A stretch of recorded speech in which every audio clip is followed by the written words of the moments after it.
Hello students, good afternoon.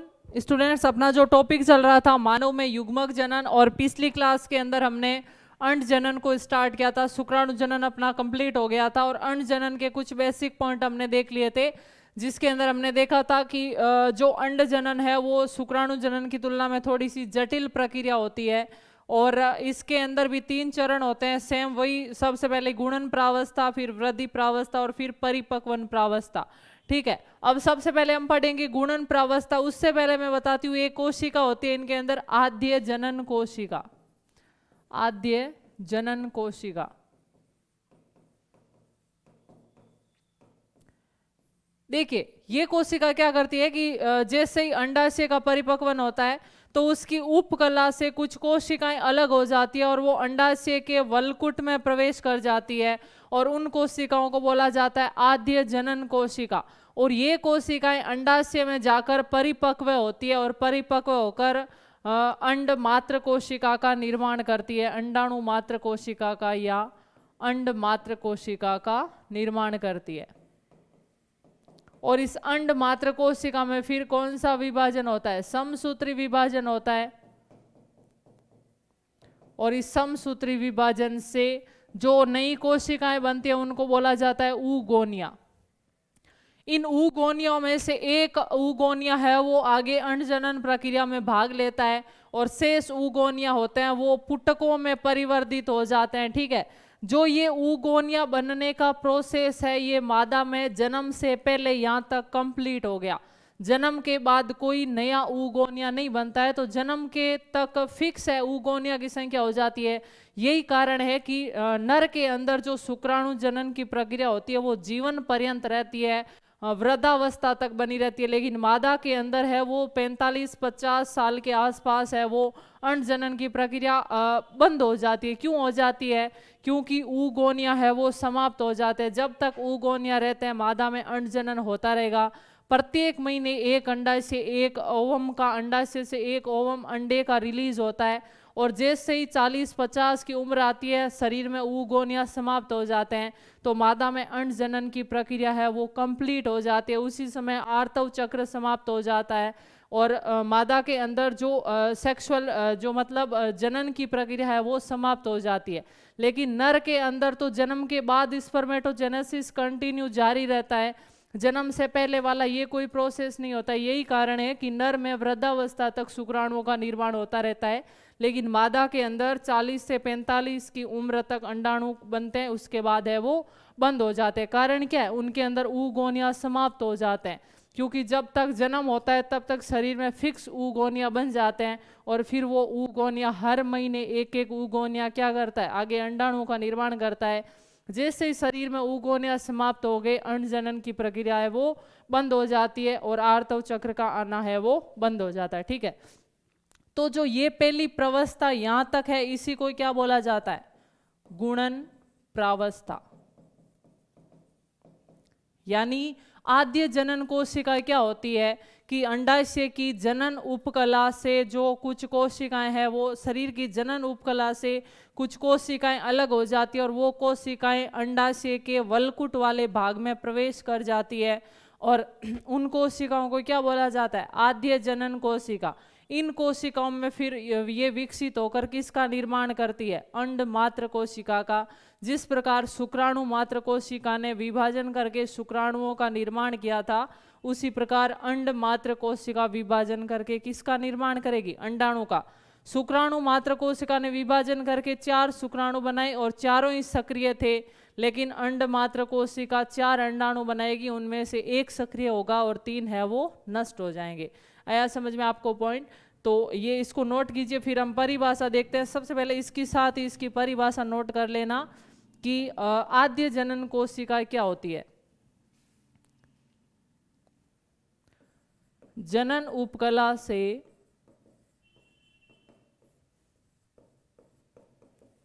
कुछ कोशिकाएं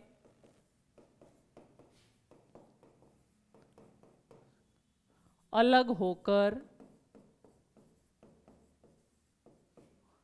अंडाशय के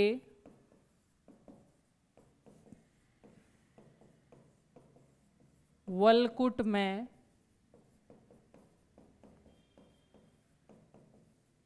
प्रवेश करती है उन्हें आद्य जनन कोशिका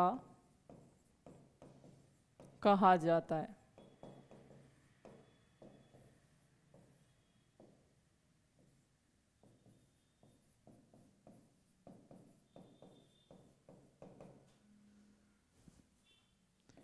ये कोशिकाएं क्या होगी? विभेदित होगी और विभेदित होकर किसका निर्माण करेगी?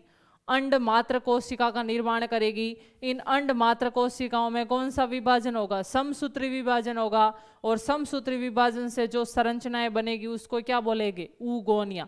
तो ऊगोनिया तक की प्रावस्था है वो मादा में जन्म से पहले ही हो जाती है, यानी मादा के अंदर गुणन प्रावस्था है वो भ्रूणावस्था में हो जाती है, और जो वृद्धि प्रावस्था और परिपक्वन प्रावस्था होती है वो जन्म के बाद होती है। नोट कीजिए पॉइंट्स को।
तो अब गुणन प्रावस्था के कुछ पॉइंट्स लिख लेते हैं हम।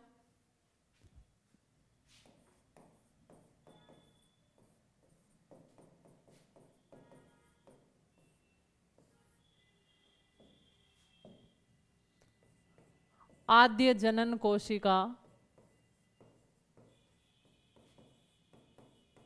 ये वही पॉइंट लिखवा रही जो अभी हमने रेखा चित्र के माध्यम से समझा। आद्य जनन कोशिका अंड मात्र कोशिका में परिवर्तित हो जाती है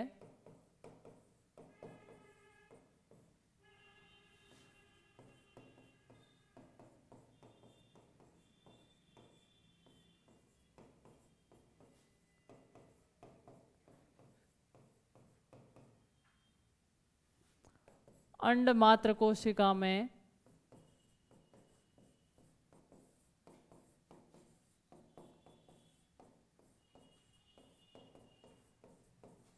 समसूत्री विभाजन होता है। समसूत्री विभाजन के परिणाम स्वरूप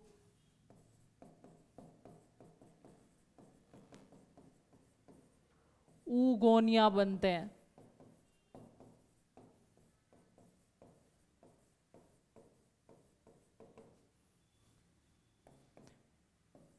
इनमें से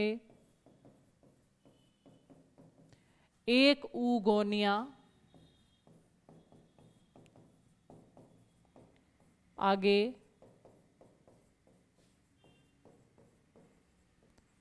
अंड जनन प्रक्रिया में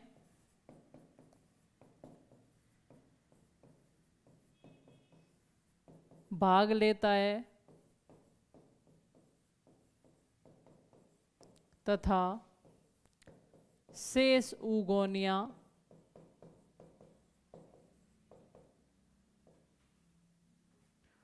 पोषक कोशिकाओं या फॉलिकल सेल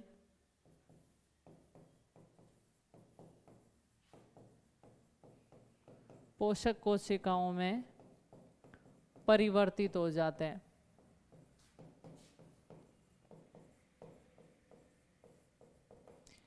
यानी जो प्राथमिक मात्र अंड कोशिका थी उसमें विभाजन होने से क्या बने, संरचना बनी ऊगोनिया।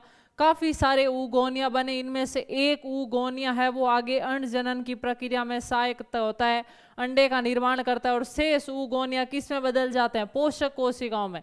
क्यों बदल गए, क्योंकि जैसे जैसे ये ऊगोनिया पहले विकसित होगा, आकार में बड़ा होगा, अपनी साइज को इंक्रीज करेगा, तो ये साइज को इंक्रीज कब करेगा, जब इसको पोषण मिलेगा, और पोषण प्रदान करने का काम कौन करेगी, ये पोषक कोशिकाएं करेगी, फॉलिकल सेल्स करेगी, जिसके कारण ये ऊगोनिया है वो पहले तो आकार में बड़ा होगा, यानी वृद्धि प्रावस्था में ये आकार में बड़ा होगा, और फिर परिपक्वन प्रावस्था में इसमें क्या होंगे, अर्धसूत्री विभाजन होंगे, प्रथम अर्धसूत्री विभाजन और द्वितीयक अर्धसूत्री विभाजन, जिसके कारण किसका निर्माण होगा, अंडाणु का निर्माण होगा।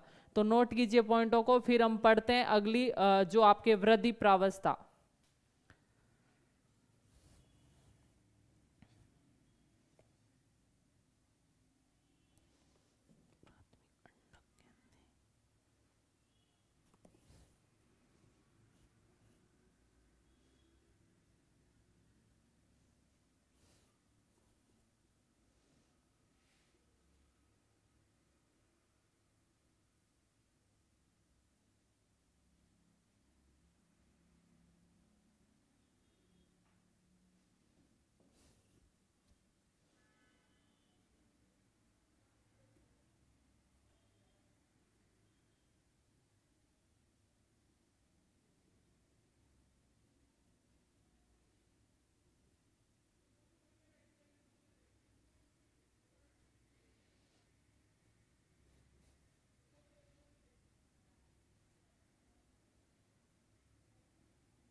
तो देखिए, गुणन प्रावस्था के बाद जो अगली आएगी वो है वृद्धि प्रावस्था, अंड जनन की वृद्धि प्रावस्था।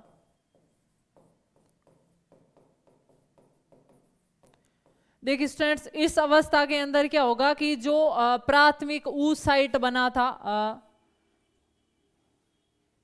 ऊगोनिया बना था, यानी बहुत सारे ऊगोनिया बने थे, इनमें से एक ऊगोनिया आगे क्या करेगा, अंड जनन का प्रोसेस करेगा, और शेष ऊगोनिया क्या है, पोषक कोशिकाओं का निर्माण कर देंगे। यानी एक ऊगोनिया और शेष ऊगोनिया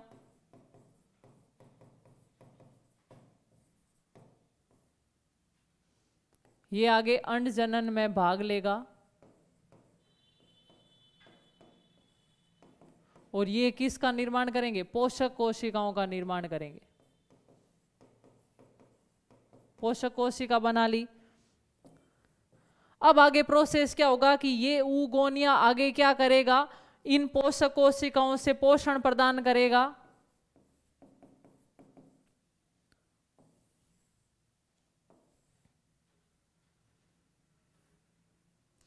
ये ऊगोनिया क्या करेगा, इनसे पोषण प्राप्त करेगा, और किस में बदल जाएगा, प्राथमिक अंडक में बदल जाएगा, प्राथमिक अंडक में बदल जाएगा। यानी ये oogonia इन पोषक कोशिकाओं से कंटिन्यू पोषण लेता रहेगा और अपने आकार में बढ़ोतरी कर लेगा, साइज को इंक्रीज कर लेगा। तो उसको हम क्या नाम दे देंगे? प्राथमिक अंडक। ये जो प्राथमिक अंडक बनता है ना, इसके अंदर कोशिका द्रव्य और केंद्रक के अंदर भी क्या होता है? वृद्धि होती है। यानी प्राथमिक अंडक के कोशिका द्रव्य तथा केंद्रक द्रव्य में वृद्धि। देखिए आगे जो अंडाणु बन रहा होता है ना, ये प्राथमिक अंडक होता है ना, इसके कोशिका द्रव्य के स्थान पर एक पदार्थ बनता है जिसको योक बोला जाता है। उस योक के अंदर ज्यादा मात्रा में होती है वसा, फॉस्फोलिपिड, कुछ मात्रा में प्रोटीन होती है, कुछ जल होता है, कुछ थोड़ी मात्रा में कार्बोहाइड्रेट भी होता है। तो वो योक क्या करता है? आगे अंडाणु को पोषण प्रदान करने के लिए सहायक होता है। तो ये जो वृद्धि प्रावस्था है ना, इसको दो भागों में बांटा गया है। दो भाग। एक तो वो भाग जहां पर योक का निर्माण नहीं हुआ है, पहले ही जनन की प्रावस्था चल रही है, उसको बोला जाता है पूर्व योक निर्माण प्रावस्था। पूर्व योक निर्माण वृद्धि प्रावस्था, यानी योक के निर्माण से पहले की जो वृद्धि प्रावस्था है। और दूसरा है योक निर्माण प्रावस्था। इस प्रावस्था के अंदर क्या होता है? ये होता है कोशिका द्रव्य और केंद्रक के आकार में क्या होती है? वृद्धि होती है। और इस अवस्था में क्या होगा? जो कोशिका द्रव्य है वो किस में बदल जाएगा? योक में बदल जाएगा। और उस योक के अंदर ज्यादा मात्रा में होता है लिपिड और फॉस्फोलिपिड, कुछ मात्रा में होता है जल, कुछ प्रोटीन, और सबसे कम मात्रा में पाया जाता है कार्बोहाइड्रेट। तो इस अवस्था में क्या होगा? वही प्रोसेस होगा, कोशिका द्रव्य तथा केंद्रक द्रव्य के आकार में वृद्धि। और इसमें होगा कोशिका द्रव्य का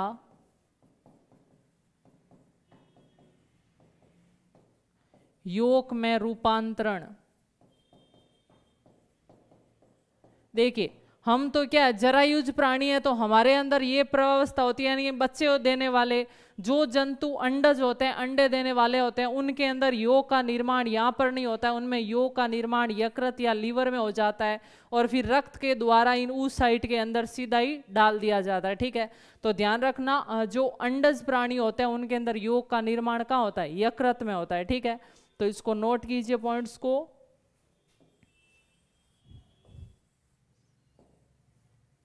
फिर मैं इसको पॉइंट्स के रूप में लिखवाती हूं।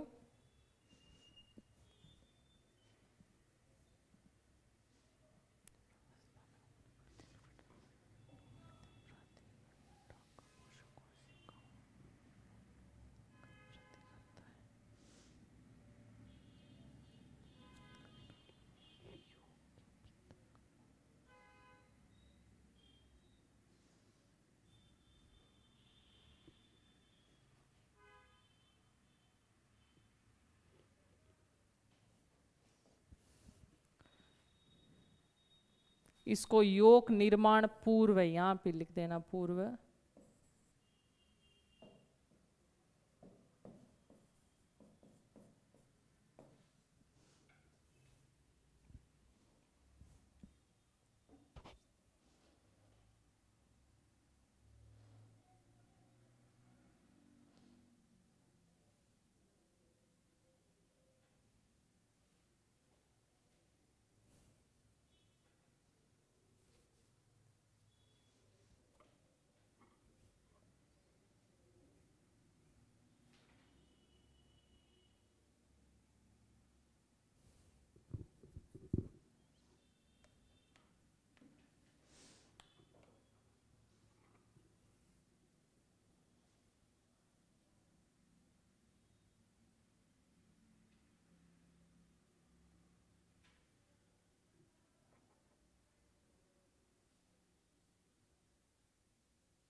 तो इनको हम पॉइंट्स के रूप में लिखते हैं।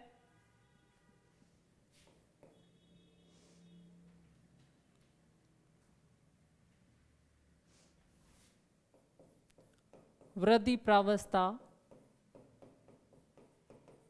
में ऊगोनिया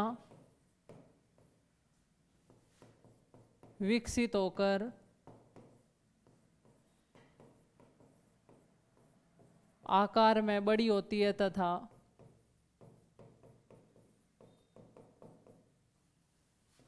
आकार में बड़ी हो जाती है तथा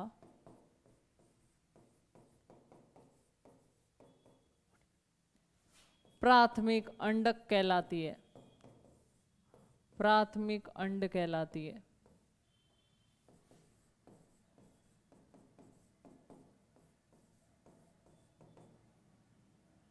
नेक्स्ट पॉइंट,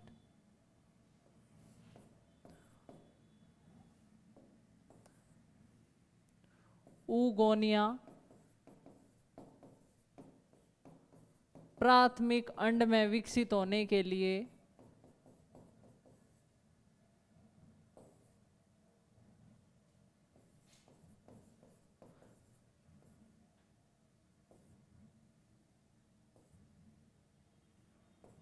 प्राथमिक अंड में विकसित होने के लिए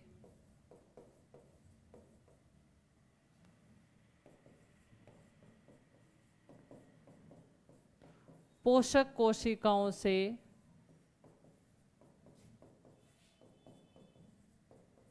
पोषक कोशिकाओं या फोलिकल कोशिकाओं से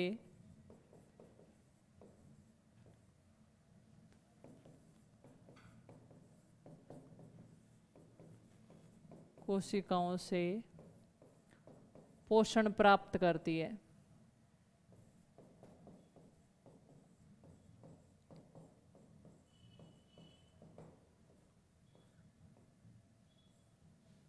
ठीक है,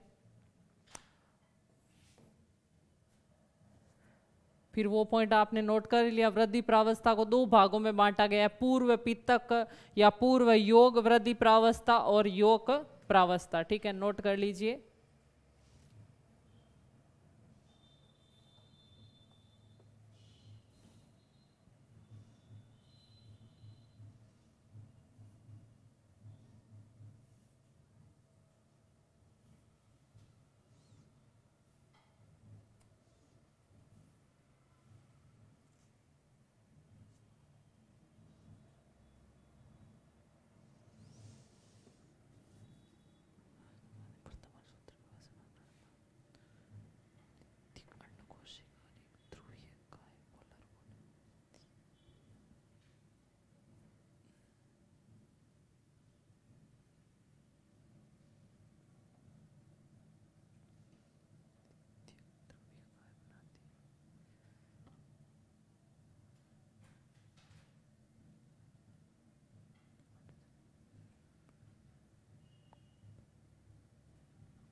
तो देखिए स्टूडेंट्स, ये आपकी वृद्धि प्रावस्था थी। इसमें देखा ऊगोनिया प्राथमिक अंड में विकसित होने के लिए पोषक कोशिकाओं से क्या करता है, पोषण प्राप्त करता रहता है।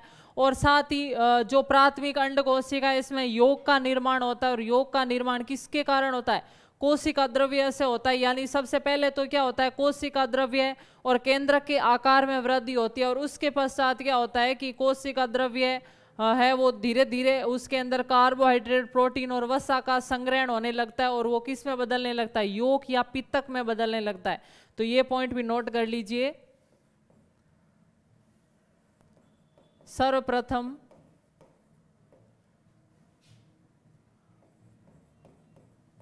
अंड कोशिका के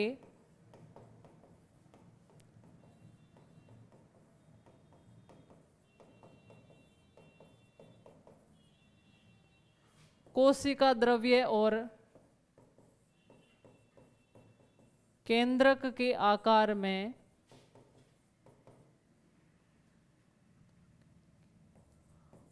में वृद्धि होती है।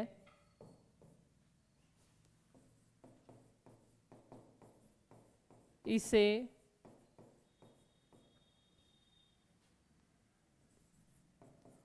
पूर्व पित्तक वृद्धि प्रावस्था कहते हैं या पूर्व योक वृद्धि प्रावस्था कहते हैं।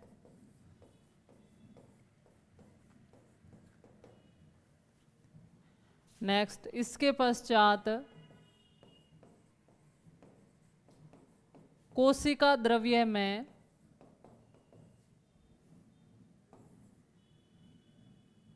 अंड कोशिका के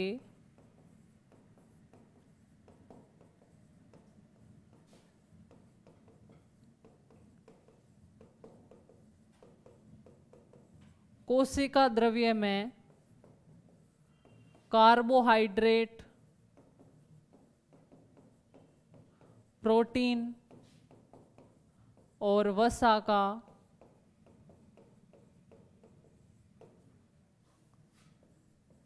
संग्रहण होने लगता है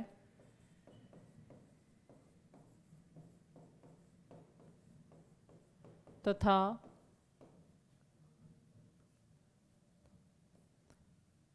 पित्तक या योक का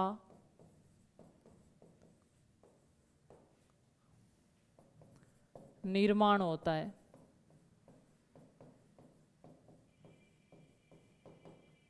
इसके साथ ये पॉइंट ध्यान रखना कि अंडज प्राणियों में योक का निर्माण यकृत में होता है। अंडज यानी जो अंडे देते हैं, अंडज प्राणियों में योक का निर्माण यकृत में होता है, जहां से मात्र रक्त द्वारा ऊसाइट में स्थानांतरित कर दिया जाता है।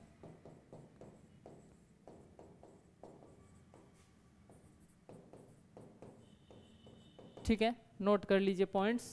वृद्धि प्रावस्था की है।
तो इसके बाद हम देखते हैं लास्ट जो अंड जनन की अवस्था है, परिपक्वन प्रावस्था।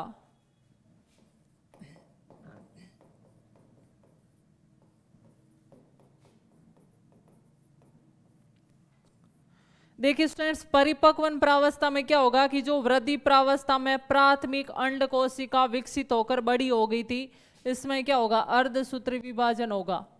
प्राथमिक अंड कोशिका और इस कोशिका में प्रथम अर्धसूत्री विभाजन होगा।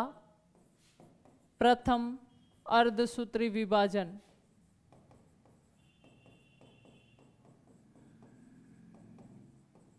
और इस प्रथम अर्धसूत्री विभाजन के कारण ये प्राथमिक अंड कोशिका 2 कोशिकाओं में बंट जाएगी।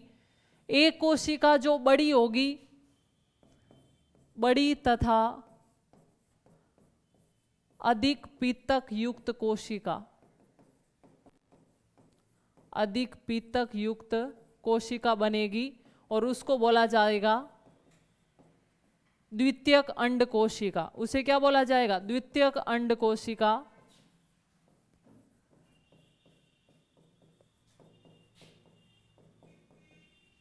और एक इसके साथ बनेगी ध्रुवीय काय, पोलर बॉडी। यानी जैसे ही प्रथम अर्धसूत्री विभाजन हुआ प्राथमिक अंड कोशिका के अंदर, तो 2 प्रकार की कोशिकाएं बनी। एक बनी बड़ी और जिसके अंदर योग पित्तक की मात्रा ज्यादा थी, उसको बोला गया द्वितीयक अंड कोशिका। और एक छोटी कोशिका बनी, उसको बोला गया ध्रुवीय काय, छोटी कोशिका।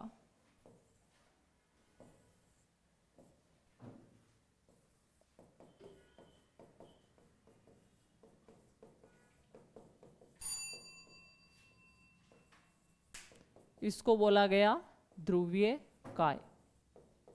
फिर इन दोनों के अंदर वापस आगे क्या होगा? द्वितीयक अर्धसूत्री विभाजन होगा। इसमें भी द्वितीयक अर्धसूत्री विभाजन होगा और इसमें भी द्वितीयक अर्धसूत्री विभाजन होगा।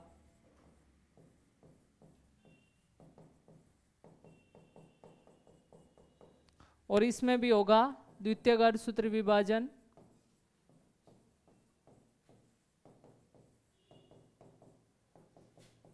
इनसे क्या बना? द्वितीयक अंड कोशिका से तो बनेगा अंडाणु और इससे बनेगा द्वितीयक ध्रुवीय काय,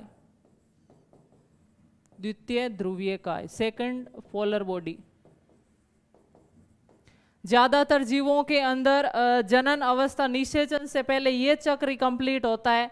द्वितीयक अर्धसूत्री विभाजन निषेचन के समय होता है। जैसे ही शुक्राणु और अंडाणु मिलकर निषेचन करेंगे तो ये सेकेंडरी जो सेकंड ये मियोसिस है वो कंप्लीट होता है। फर्स्ट तक ही है वो पहले कंप्लीट होगा और उसके बाद जैसे ही निषेचन की प्रक्रिया होगी ये विभाजन कंप्लीट होता है। 2 उसमें भी अलग अलग प्रकार की कोशिका बनेगी।